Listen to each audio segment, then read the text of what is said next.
Hello everyone, मैं रविंदर राउत। आप सबों का क्लास 9 के हिंदी माध्यम से मैथ क्लास में स्वागत है।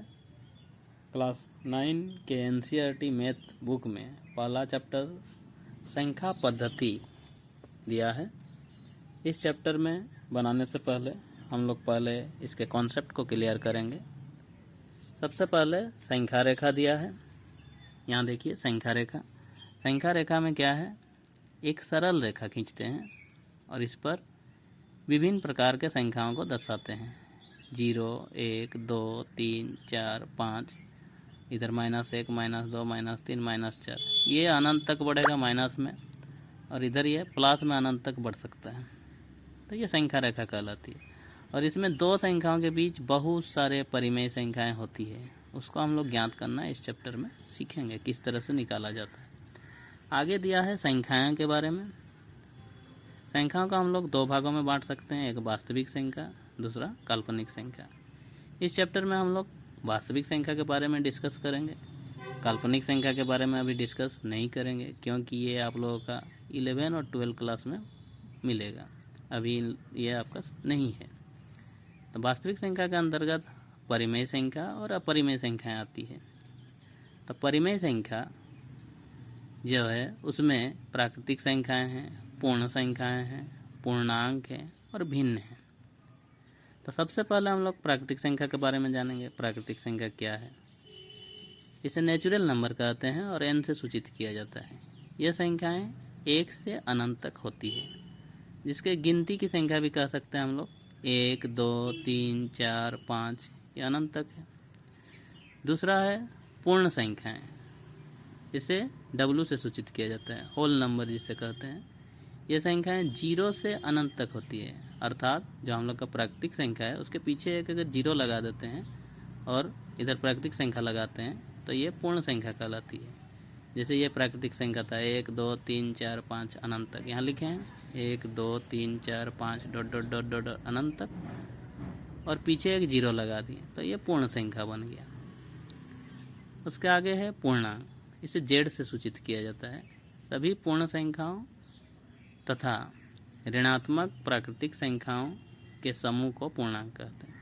सभी पूर्ण संख्या मतलब ये 0, 1, 2, 3, 4, 5 अनंत तक लिए, 0, 1, 2, 3, 4, 5 अनंत तक। और इधर ऋणात्मक प्राकृतिक संख्या, ऋणात्मक प्राकृतिक संख्या मतलब -1, -2, -3, -4 माइनस अनंत तक, तो ये कहलाएगा पूर्णांक। इसे ध्यान दीजिएगा, नोट लिखे हैं।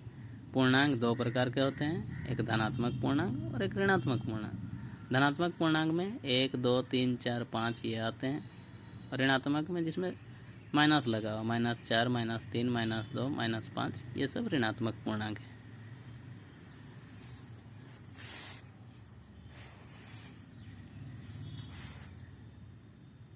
उससे आगे है भिन्न।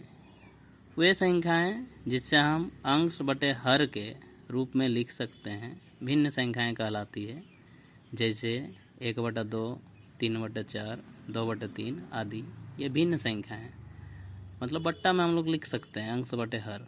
ऊपर वाला को अंश कहते हैं, इसमें अंश 1 है, हर 2 है, तो बट्टा में लिख सकते हैं, तो ये भिन्न संख्या कहलाएगा। सबसे महत्वपूर्ण है परिमेय संख्या। परिमेय संख्या इस चैप्टर का सबसे महत्वपूर्ण है, उसके बारे में हम लोग जानेंगे। वे संख्याएं जिन्हें हम P/Q के रूप में लिख सकते हैं, जहाँ P और Q पूर्णांक हो और Q नॉट इक्वल 0। हम लोग का पूर्णांक में माइनस प्लस सब आता है, 0 भी आता है, लेकिन परिमेय संख्या जब लिखेंगे बट्टा में 0 नहीं होना चाहिए। P/Q बता रहा है यहाँ पर, तो बट्टा में नीचे 0 नहीं आना चाहिए। नीचे 0 आने से वो परिमेय संख्या नहीं कहलाएगा। इसलिए इस तरह के संख्याओं को हम लोग परिमेय संख्या कहेंगे।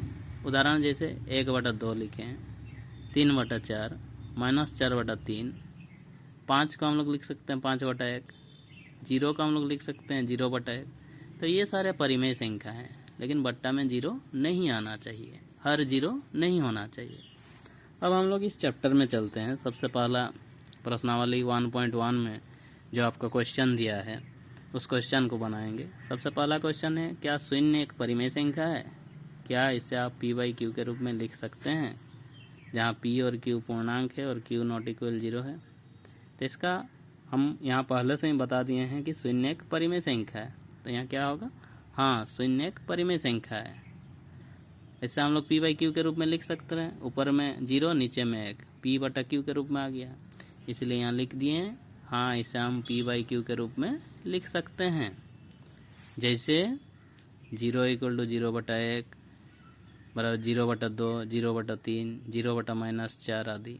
तो किसी भी तरह बट्टा में लिख सकते हैं, इससे शून्य ही होगा, इसलिए ये एक परिमेय संख्या है। दूसरा क्वेश्चन दिया है आपका 3 और 4 के बीच में 6 परिमेय संख्याएं ज्ञात कीजिए।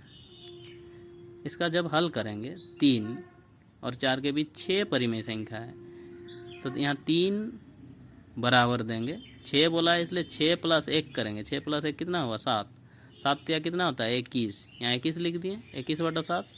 21/7 का अर्थ कितना होगा, 3 आएगा काट देने से, तो ये हो गया 21/7। उसी तरह 4 को जब लिखेंगे 6 परिमेय संख्या, इसलिए 1 बढ़ा के लिखे हैं, 6 और 1 7, 7 चौके 28, 28 लिखें यहाँ पर, ये 28/7 हुआ। अभी हम लोग 21 और 28 के बीच 6 संख्याएं आराम से लिख सकते हैं, 21/7 और 28/7 को लेकर के।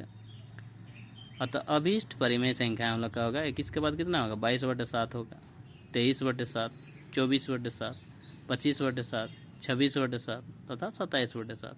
ये एक प्रोसेस है परिमेय संख्या निकालने का। ये हो गया आंसर। उससे आगे नेक्स्ट क्वेश्चन देखेंगे।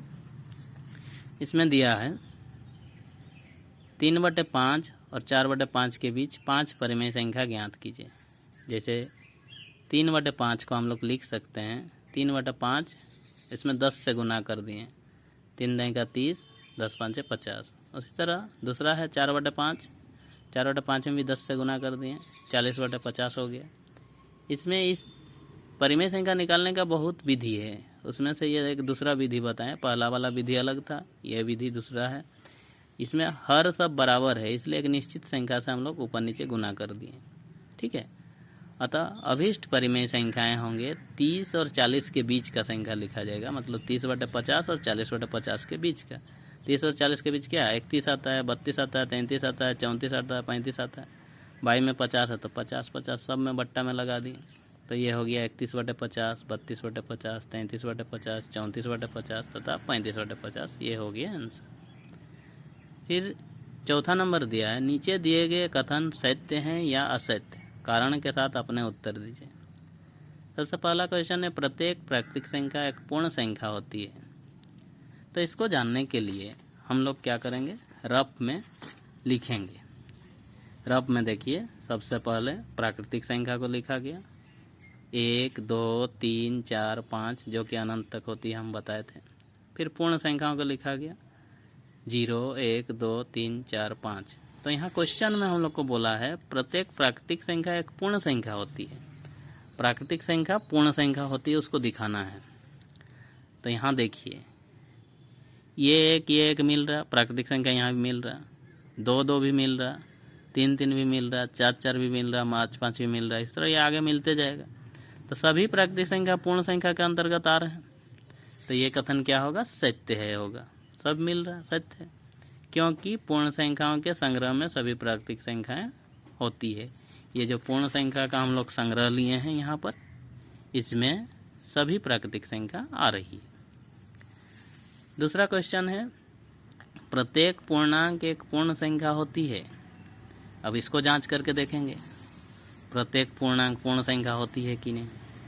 यहाँ देखिए, पूर्णांक को लिखा गया है जो हम परिभाषा में बताए थे, और पूर्ण संख्या को लिखा गया। अभी मिला के देखेंगे, ये 0, 0 मिल रहा, 1, 1 मिल रहा, 2, 2 मिल रहा, 3, 3, 4, 4 आगे भी मिलते जाएगा। लेकिन ये सब नहीं मिल रहे, -1, -2, -3, ठीक है। इसलिए ये क्या हो जाएगा, असत्य है हो जाएगा। इसीलिए लिखना है असत्य है, क्योंकि -2, -3 पूर्णांक है, परंतु पूर्ण संख्या नहीं है।